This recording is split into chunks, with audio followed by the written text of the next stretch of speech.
Hi guys, and welcome to the 16th Sunday in Ordinary Time.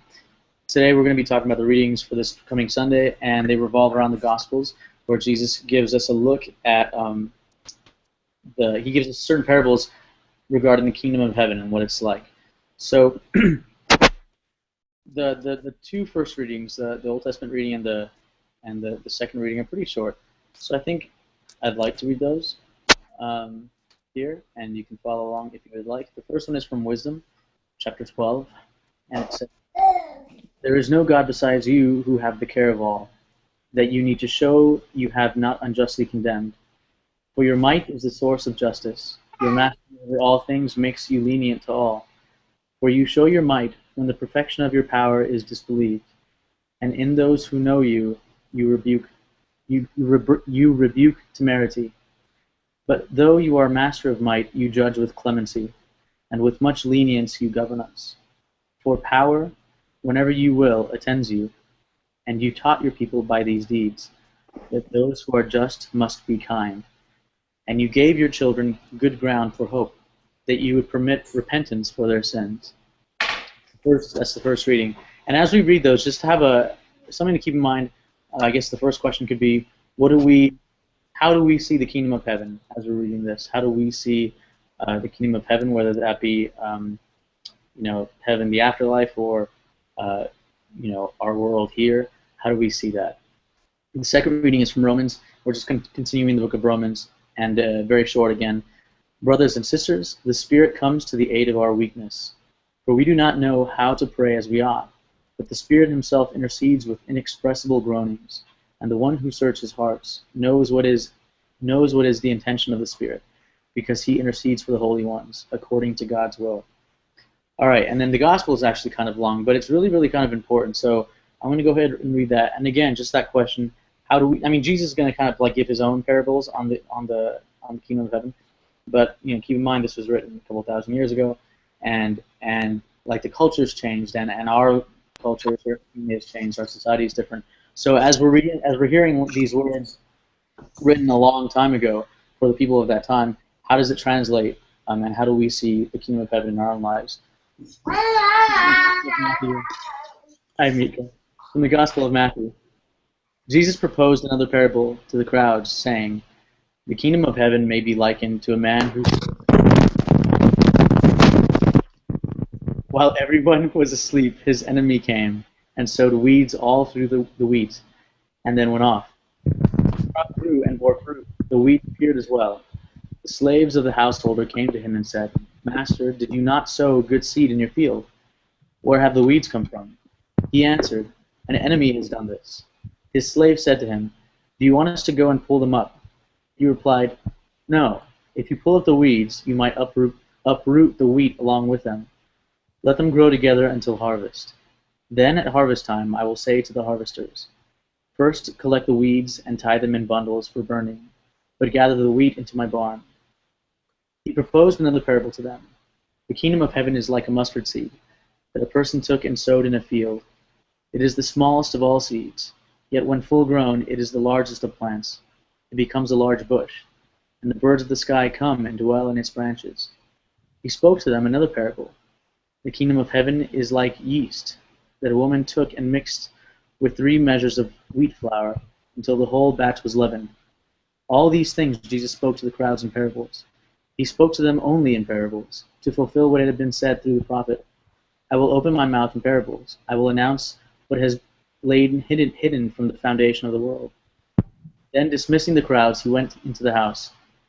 His disciples approached him and said, 'Explain to us the parable of the weeds in the field.' He said in reply, 'He who sows good seed is the Son of Man. The field is the world. The good seed, the children of the kingdom. The weeds are the children of the evil one, and the enemy who sows them is the devil. The harvest is the end of the age, and the harvesters are angels. Just as weeds are collected and burned up with fire, so it will be at the end of the age. The Son of Man will send his angels, and they will collect out of his kingdom all who cause others to sin and all evildoers. They will throw them into the fiery furnace, where there will be wailing and grinding of teeth. Then the righteous will shine like the sun in the kingdom of their Father. Whoever has ears ought to hear." So this is the hey Javier, how you doing? I'm good. Good, good. When I'm did at you work log on? like a minute ago. Okay, cool. Okay, so I just finished reading the reading for this Sunday, and then just I'll just kind of share like some thoughts about that, and we can talk about it. Um, so so as I was kind of like thinking about these, I was thinking back to when I was dating a girl years ago, and she wasn't Catholic. And I remember there was a time when we thought that she was going to move away. We thought that she was going to move to another state, and we wouldn't see each other very much, if at all. And so we kind of would sneak out. We like I would go and pick her up, and her parents said no. I mean, it wasn't a very mature thing to do, but we would sneak out and we would spend time together, and we would hang out together in the last like week or two before we thought she was going to move, and then she didn't end up moving. Anyway, so I was really I was talking a lot to her pastor because I wanted to show interest and understand where she was coming from because she wasn't Catholic. And her pastor, I remember, told me once, and we had been friends at a point, but after that kind of came out that we had been sneaking off, her pastor told me that I was a bad guy. I was an evil guy. I was kind of like full with the devil, and he kind of wrote me off. And I asked him why he did that, and he said that he did it uh, because of what I had done. He said your actions are bad, and so you're bad. If your actions are bad, you're bad. And this is a point of view that can be found in certain certain Christian groups by certain people. And I'm sure some Catholics have that idea. And anyway, so this is how he thought of me. He thought of me as a bad guy. And I just thought it was really interesting that he kind of judged me based on based on this thing I had done that obviously wasn't the smartest thing to do, and obviously he didn't approve of. But he really kind of judged me really harshly on that. And I was thinking about that because the readings kind of show a completely different view of of judgment, of God's judgment, and a completely different view of how He sees us. Jesus paints this picture. He shows us three different versions of, or three different similes of the kingdom of heaven. And the first one is of this field where a sower puts all these seeds, right? And it's kind of connected to the one last week because he's talking about the seeds and they land on different parts of the ground. But this is a little different. He's saying the kingdom is not those different parts of the ground. The kingdom is the whole field, and the sower puts good seeds, and the evil one puts bad seeds, and then they kind of grow up together. And instead of plucking out the bad seeds so that the good seeds can grow, he lets them all kind of coexist together. And at the end of the harvest, or when the harvest comes, then he kind of separates them. And the idea is that he gives us time. The idea of this first idea of the kingdom of heaven is that the kingdom of heaven is forgiveness. It's forgiving. It's clemency. It's patience. It's allowing us to be in process of growing and developing and figuring out who we are and how to be people that we want to be, and really giving us the time to do that. The second analogy of the kingdom of heaven is a mustard seed, and in that one he kind of has this idea of a mustard bush kind of growing out, and it becomes the biggest of all bushes. And the idea there is this sense of community. The kingdom of heaven is a sense of community. It's a sense of safety for all. It's a place where all the birds of the heavens can come and find shelter. And in the third one, he talks about yeast. And I was looking it up, and it was saying, it's saying yeast mixed with 3 measures of wheat flour. And the importance of the 3 measures is that is so much wheat flour that it feeds like 100 people. It feeds like a plentitude of people. So the idea of the kingdom in that analogy is that there's this abundance of food, abundance of nourishment, abundance of provision for everybody there. And they're all kind of, like Jesus was a Jew, and he was very knowledgeable about the Old Testament scriptures. And so all of these pictures are kind of depicting, going back to Old Testament writings that a lot of the people listening to them would probably know and be able to say, oh, he's talking about this. Oh, he's talking about this. So when he's talking about the seeds, right, it actually kind of goes back to wisdom. The first reading we read was from Wisdom chapter 12. And wisdom is a book that's trying to get people to act a certain way, to act in faith and fidelity towards the laws of God, in order to achieve eternal life, right? In order to achieve immortality, really. And when we read wisdom, wisdom talks about, let me just flip to that real quick. Wisdom talks about, though you are master of might, you judge with clemency, and with much lenience you govern us. And at the very bottom, you give your children good ground for hope, that you would permit repentance for their sins. So this idea that, if you do something wrong or bad or sinful, he's not just going to smite you and kill you and send you to hell or something like that, but that he's a God of clemency. He's a God of patience. He's a God of repentance. He's a God of second chances. And this is the idea that Jesus paints in the first parable. In the second one, he's kind of invoking, I think is it Ezekiel or Isaiah? I wrote it down and I lost it. Anyway, there's one of the prophets talks about this tree that's planted at the top of Israel, and the tree becomes this huge tree, and the branches kind of spread out, and all the birds come and find shelter under those branches. Very similar to the idea that Jesus paints with the mustard bush, where the birds come and find shelter there. And the idea of shelter in the Bible is this idea of safety, safety and security. And so he's really just kind of painting this idea that, which might have been different then. I'm not quite sure, but I think it's different definitely than the idea that we have often. When we think of the kingdom of heaven, I know a lot of people think, oh, heaven is this thing way over there, and I'm going towards it. I can't stand the world here. I mean, I know a lot of kind of Christians have this idea. This world is so hard. I can't wait to get to heaven. And Jesus is really kind of bringing heaven and the kingdom of heaven into this earth, and saying, look, the kingdom of heaven is not just a destination. It's a process of growing and of maturing and of becoming better and better and better, and of really. And then he's outlining certain parts of that process: community, safety, forgiveness, clemency, patience, abundance, in his picture of the kingdom.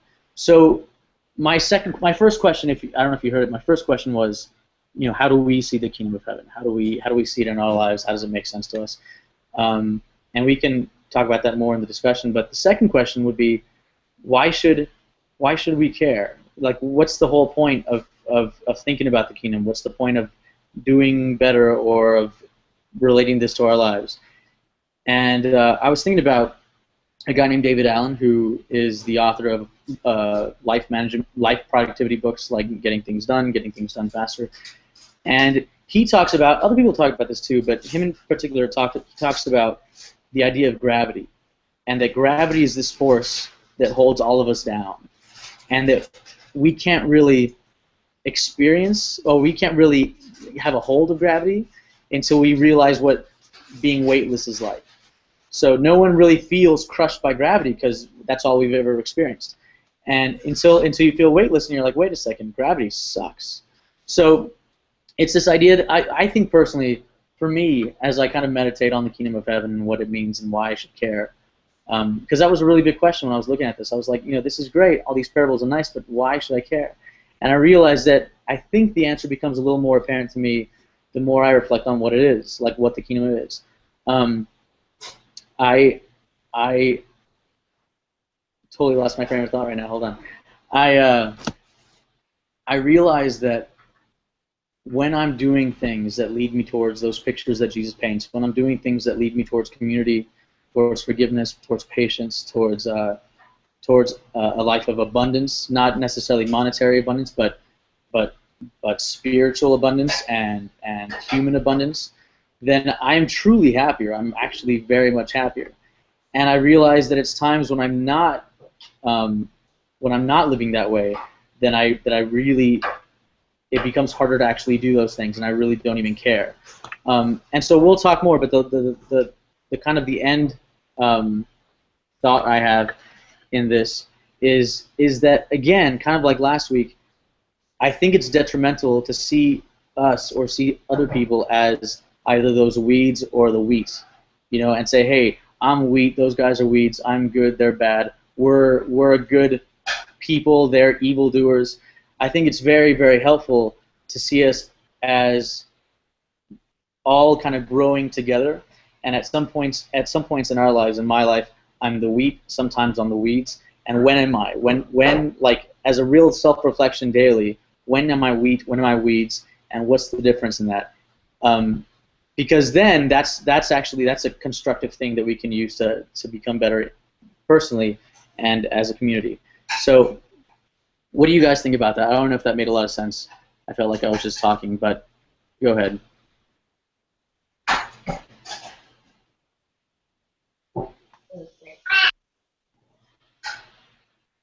How about you go back to the questions? What's that? I didn't hear you, sorry. So maybe you could go back to the questions that you had. Right. So the first question is, with it in mind, the way that Jesus portrays the kingdom of heaven, like what do we actually think that is? What do I think the kingdom of heaven is? And maybe if I was telling a parable to someone else, how would I explain the kingdom of heaven?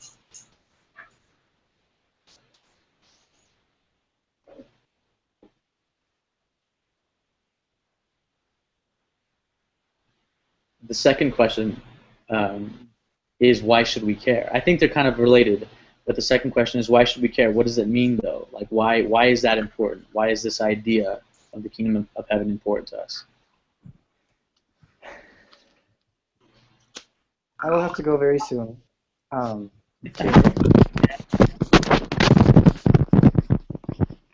have to go very soon. I'm gonna have to jump on a bus, and my phone sucks, so I can't continue videoing with you. Hi, I miss you guys. I wish I could have been there in Denver.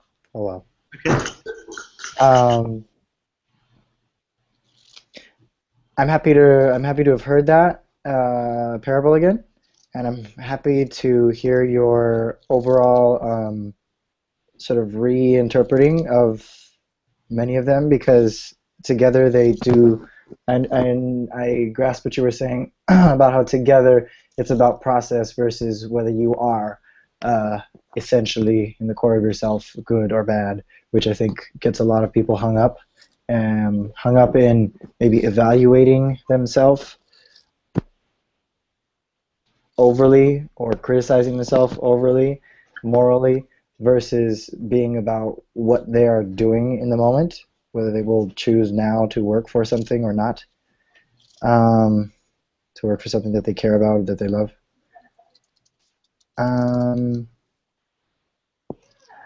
If you were wanting to explain the kingdom of heaven to someone, I would not do it with like separating wheat from chaff. I would get away from this whole like heaven, hell, just dichotomy thing generally. I have a lot of problems with it, and So Javi, what do you think the kingdom of heaven is? it's gonna take too long. I don't have that time. But I think I think it's an extension of life. I think it's an extension of the level of genuine, profound connectedness and happiness you find in your actual life. Yeah, and I can totally see that, and that's something that has a lot of power for you, I imagine, right? That's something that holds a lot of value for you. Yes. Yeah, right. I think. What's that? I think that I kind of agree with that. I think you're talking about like basically you're talking about the fulfillment of life, leading a life that's truly fulfilled in the moment, that has something to do with goodness and value and being of help to other people. I imagine. Do those things kind of ring through with what you're talking about? Yeah. Yeah, I think the idea of like of hell is an interesting. It's a very like controversial concept, right? And especially like in today's day, like it's very unpopular to think that to be talking about hell and say hell is real. I think a lot of people that don't want to say hell is real are reacting to the judgment that they feel from other people saying like they're going to hell, or the judgment they see other people showing other people saying they're going to hell. And I think that's very unfortunate. but I do think that whether or not you believe in an afterlife of hell or heaven or anything like that, I think just like the kingdom of heaven can be very, I mean, or is a very real thing on like now, and something that we should bring to our lives now.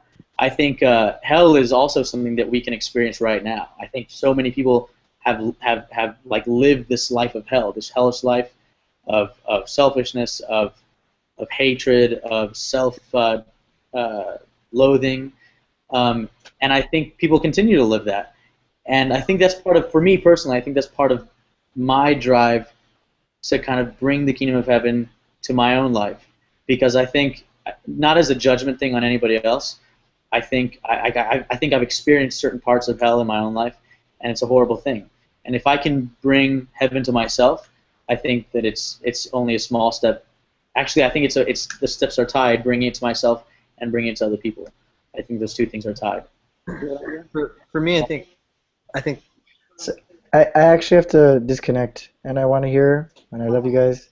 Um, Wait. Hold on. You got a couple minutes? I gotta go. No, You, I really 30 seconds? don't. You don't have a couple minutes? Okay. If you can do Okay, 30 seconds, I can do 30 seconds, Jeremy. go 30 seconds. I was just gonna say, just to say that hell Uh-huh. exists doesn't necessarily mean that anyone actually lives in it. I think God had to create a place for, like Satan and all the angels that decided they didn't want to be with him anymore because it's a place that's completely devoid of God.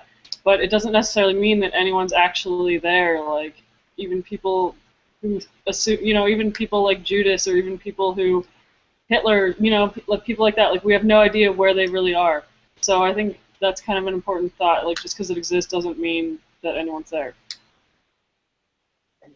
yeah, I really like the Yeah. story at the end of the Chronicles of Narnia. That kind of understanding of hell, which is like you have these dwarves that are just like they're so sure that they are in their own little world and doing their own little thing, and it's really just paints it as in the same way that I think I view heaven as a state of mind, right? It's like the ultimate ideal state of mind where you live in gratitude and connectedness and just walk in awe, and you are your best self, right? And it's a thing that we touch like from time to time in this life, but also in the same way, hell I think is a state of mind, and it's a state of complete disconnectedness and a state of complete self absorption and a state of complete, like all those things that we aspire to not. Right. Yeah. Definitely. I mean, and this is a Catholic video blog, so we'll talk about like John Paul II, the second to last previous pope. Gave a bunch of talks on heaven, hell, and purgatory and all that kind of stuff, and he was very clear. It's so, first of all, it's so hard to talk about those things because they exist it's like talking about quantum physics. It's difficult. It's a difficult conversation because it's not dealing in the three-dimensional, four-dimensional, place that we live. It's dealing in this other place that we try to kind of describe using words that are created in our life here, and it doesn't really work. But yeah, he's very clear. Hell and heaven and purgatory, all that. It's not a place. They're not these locations that exist in a time and a space, and doesn't work that way. It's like you're saying, states of mind, states of being, states of relationship. Really, is what he says. Heaven is a state of relationship with God and with others. Hell is a state of relationship with God and with others. And I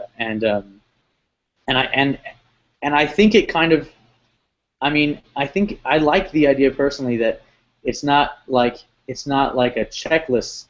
If you did so many things, you go to heaven. If you did so many things, you go to hell. I think that's a very primitive idea of any of that. But I think it's more like we develop who we are internally through the things we do. And it's not for someone else to judge us, like C.S. Lewis says. It's not, we judge each other based on our actions. God judges us based on our hearts, based on our intentions, based on the toolkit we have to do good or bad in this world and how we deal with that. And so we develop who we are, and up until the very last breath that we have. And whoever we developed into is our eternal life. And there's a lot more theology that goes into that. But it's just to say that it's way harder than to say you did this, you go there. You did this, you go there, and that's very childish, question before I go. This is a blog. This is a web blog that's happening. Yeah, it's a broadcast. It's going to be on. It goes every one of these that I do every week goes onto YouTube, and you can go check them out on my channel, and leave comments and ideas and continue the Should try. conversation. I was trying to figure that out. And you can invite your friends, Abby. Yeah, Yeah, you might also wind up inviting family, so that's part of why I need to know. I don't. Think about it. I gotta go. Love you. Hey, love you too, buddy. Take Look care. forward to doing this, and besos to everyone. Mwah, mwah, mwah, mwah, mwah. Bye. So I'm gonna have to go pretty soon, but I don't know. Do you have any thoughts on that? On anything at all? Other than what you already showed? Your second question was interesting. Could you say it again? Well, as I was thinking about it, and every now and then, as I'm doing things like this, or reading the Bible, or especially when I look into like heady theology stuff, I always ask the question like, why do I care? What's the point? What's the point of speculating on heaven, of thinking about it, of understanding the kingdom of heaven with any kind of greater depth?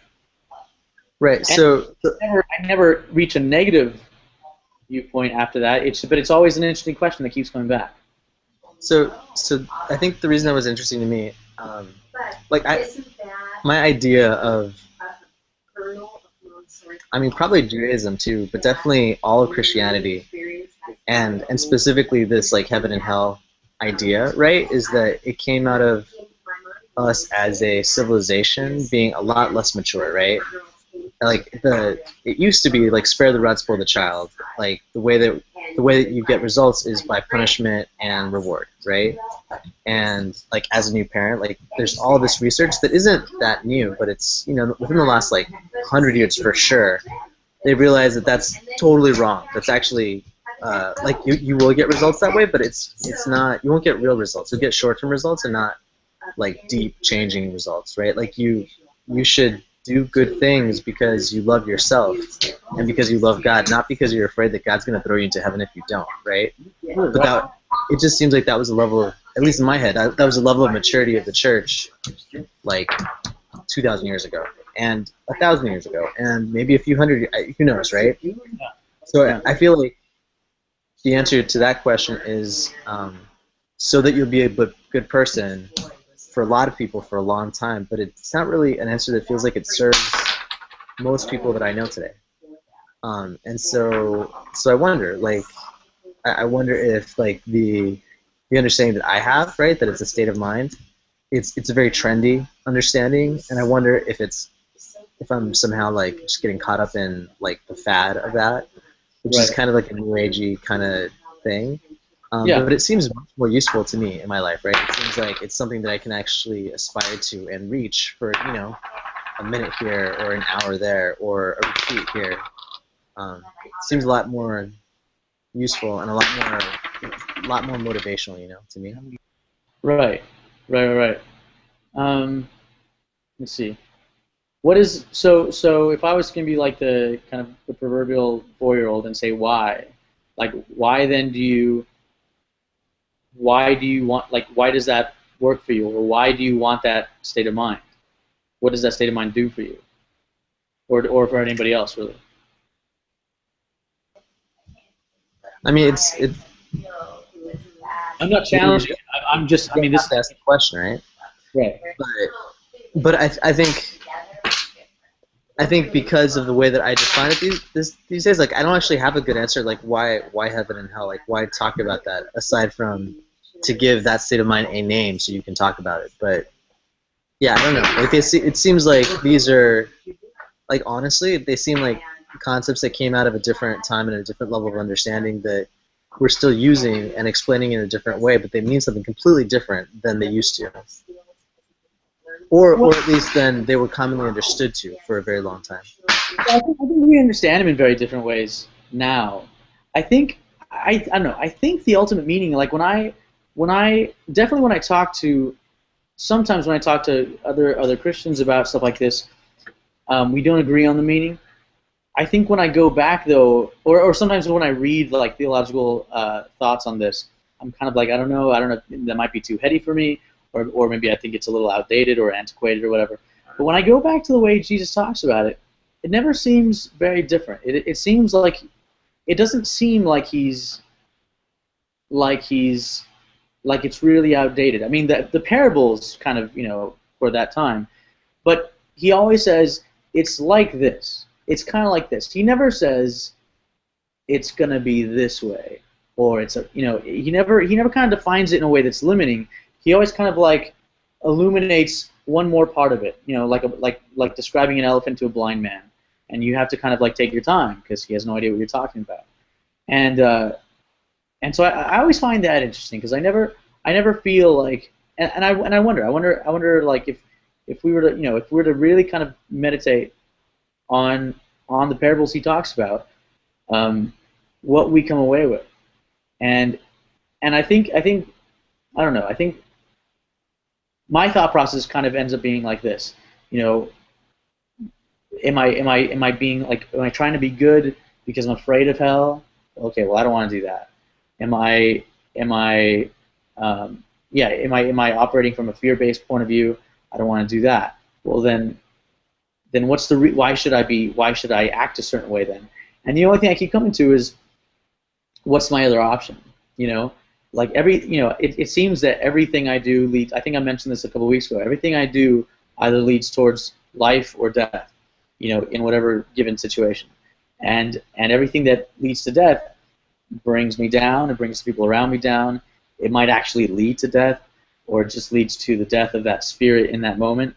And everything I do that kind of leads to life and that has to do with what Jesus is talking about leads to a sense of fulfillment and happiness and growth and community and sharing and all these things that if I'm going to live this life anyway, I might as well do it in a fulfilled place.